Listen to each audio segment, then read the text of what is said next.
Well, good morning, everybody. It's great to be here this morning. We're going to go from the macro to the micro. You've heard a lot of great content. You're going to go away with a lot of good ideas. This is not that kind of a presentation.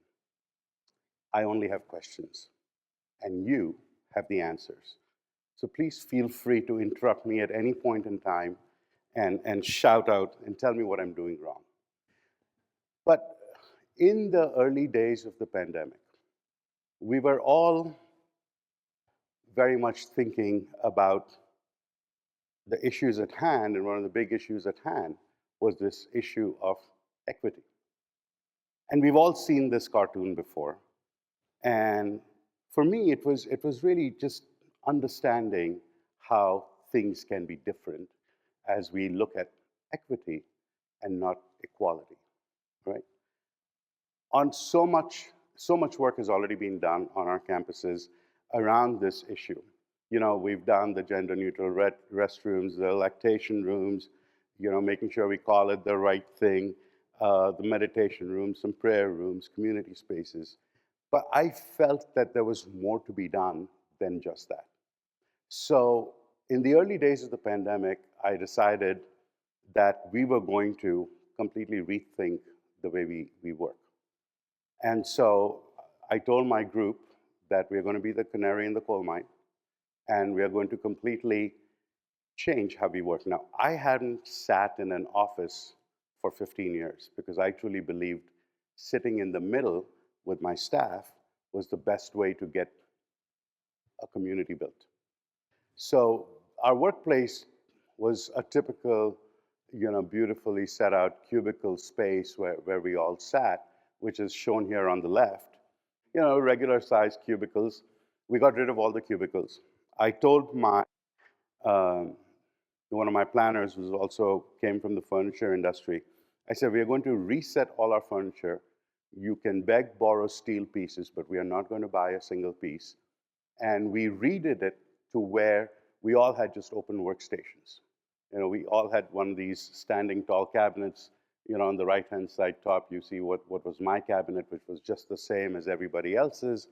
And, you know, you came in and you sat wherever there was a space, and it was great because some days you sat next to my assistant, some days next to a project manager. It was great. So having done this, I developed a hypothesis during the pandemic.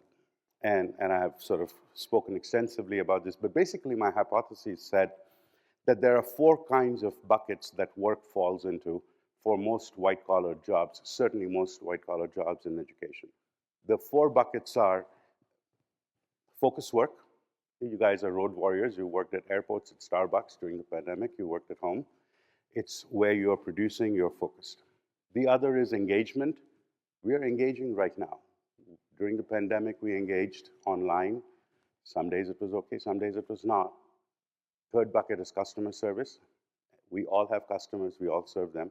And the 4th bucket is community. How many of you remember the Zoom happy hours during the pandemic? Right? It is the most horrible thing. So we could do everything somewhat online, but not Zoom happy hours. Let me illustrate this in an example. Think of a data analyst. Think how they fill those 4 buckets. Probably 80% of their work is, you know, done, is focus group. They're sitting there, maybe another 10% for engagement and the other 3 buckets, customer service, engagement, community. And think of the women's volleyball coach.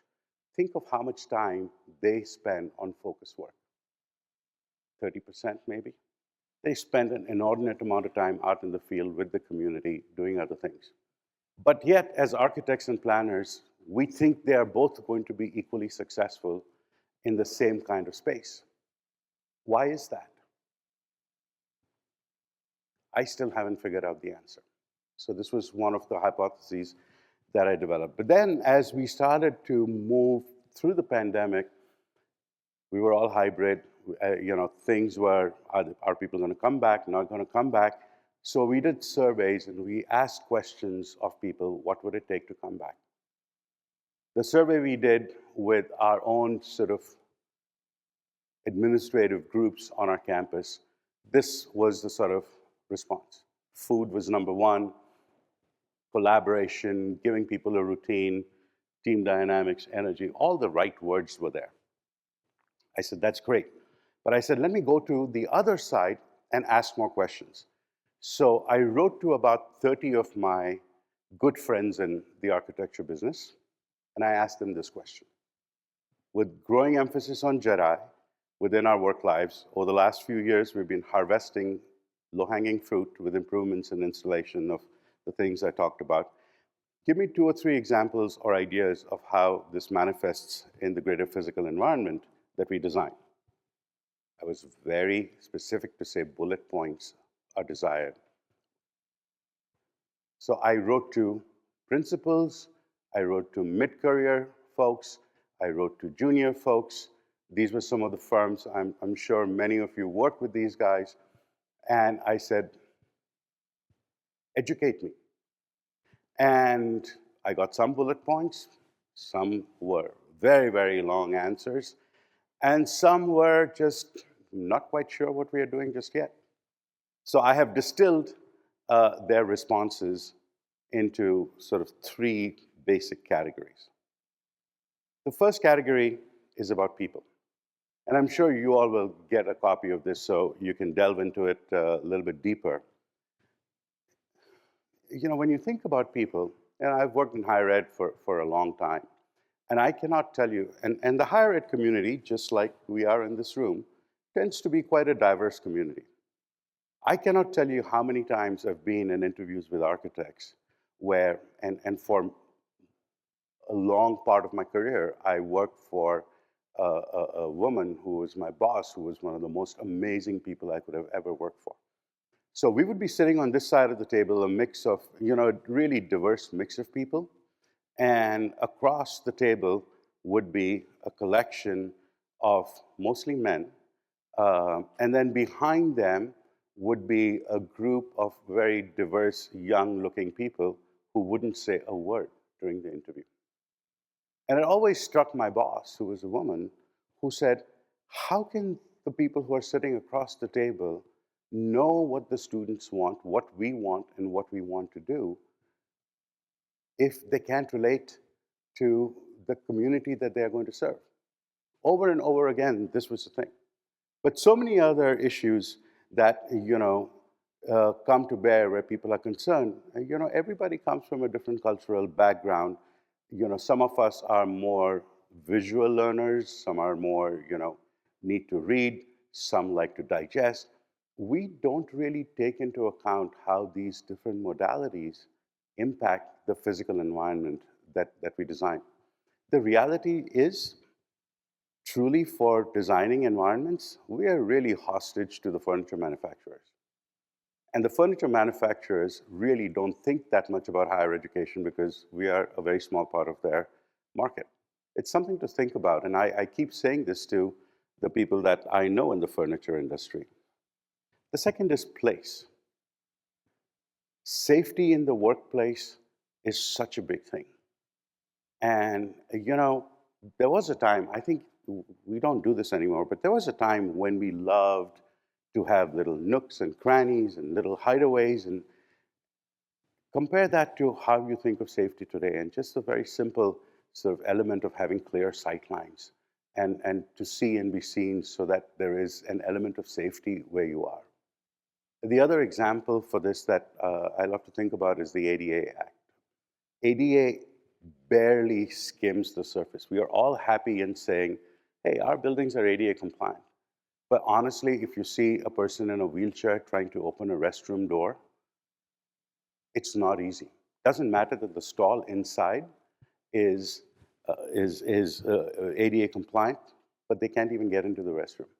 So, you know, there are things that we can do towards universal design, question everything that we do. You know, historically, architecture has been created to serve the average man who was 5 feet 7 inches tall. So when you think of why lab benches are the height that they are in, why operating tables are the way they are, why a door handle is at the height that it is at, it's all designed to serve a man who's about 5 feet 7 inches tall. And there are these sort of fundamental issues that we haven't tackled and we are afraid to tackle that we really need to question, but it is something that is very, very hard to do. The third bucket is a shift in paradigm. You know, there are small things that impact people in ways you cannot even imagine. There are campuses where we love to say, a lot of the Jesuit campuses are sort of mission design campuses. To the indigenous people, that's actually a very derogatory term because it goes back and sort of emphasizes a history that is really painful for them. And so this sort of consciousness that when we are really trying to think, we need to think very radially, and we are not taught how to think radially. At least I'm not a degreed engineer, I'm an architect and planner by training, but still, no matter how much we try and open our mind, it's not nearly enough. This was very powerful to me as I sort of worked with my community. And so I took both the surveys and this information and I said, how can we truly achieve equity in the workplace? But that, for me, was sort of shrouded in these 4 or 5 really difficult questions. We all have hierarchies, and we use hierarchies as a way of, defining who we are. It's an organizational requirement, but it doesn't have to drive how we use space. But guess what? That's always how it has been, and that's how it is. You are a director, you get 120 square feet. You are an assistant, you get 60 square feet, right? First fundamental question and answer in any programming process. That's how it's done. Space is the only tangible indicator of power on a college campus. You try and take away an office from a faculty member, boy, you are sort of really, putting your job on the line there, right? Because that to them is the definition of who they are. The way we program space hasn't changed in decades. And all the things that we talk about, equity and justice and all of that has been only based on the individual, being driven by HR. If you think of the impact the physical environment has on our psyche, we don't sort of think about those things as we talk about JERI initiatives. And the last and the most important thing is, ownership is so fundamental to our psyche. From the very beginning, from when we were children, owning a home, owning what is mine, if you look at how we live, our sort of impact on the commercialization of things compared to how people live in Europe is so very different. How do you sort of overcome this as you struggle to create an environment where equity is really very present? So to achieve this, we developed this concept called moving from ownership to membership. So how do you give people a sense of ownership, but in a community context? Very quickly, I want to illustrate to you what that meant for us. So on the left-hand side is a typical building that we sort of acquired that was basically very open. We said, if we put a lot of shared offices, we can get more sort of people in there, but people don't like sharing offices. When we did that in one of our buildings, that's the most important feedback we get, especially faculty. The one other than that was if we do all private offices, it just becomes a very isolating environment. So the third option, what is called option 3 there, was this whole concept of developing neighborhoods. And how it sort of manifests itself is you take a space and you create basically a suite. And the way the suite works is there are 4 to 6 individual spaces. There are open spaces around it. And the beauty here is that the furniture that goes into this suite can be very flexible. Now, this is work that was done in the 2023, early 24 timeframe when hybrid work had taken hold and people were still not coming back. And so we said, we could assign, a team of 10, 12 people into the suite. And, as they come and go, it would be beautiful. What was interesting was that the ownership of this suite was shared between these 10 people, but everybody had a piece of it. If it wasn't used, it could be a group of 14 people, 15 people. It was a scalable environment that we were developing that could be a very creative environment that would sort of be very flexible, be very attractive, have some food in it, have their names on the wall, have their degrees. You could come in, you could work in an office, you could work outside, you could sit on a sofa. It was like their home, a home away from home. That is where we were headed. And then I changed jobs. And 3 months ago, I moved to San Diego, California. I was very comfortable with the hybrid work while I was at Stanford for 17 years because I knew everything, I knew everybody, I knew where to get things done. So I go to San Diego, and I'm walking around empty buildings and saying, where are the people? Oh, we come in on Mondays. That's a horrible real estate paradigm with 80% vacancy, right? How do we sort of bring people back? How do I lead a team that is not there? How do I mentor people? How do I build leadership?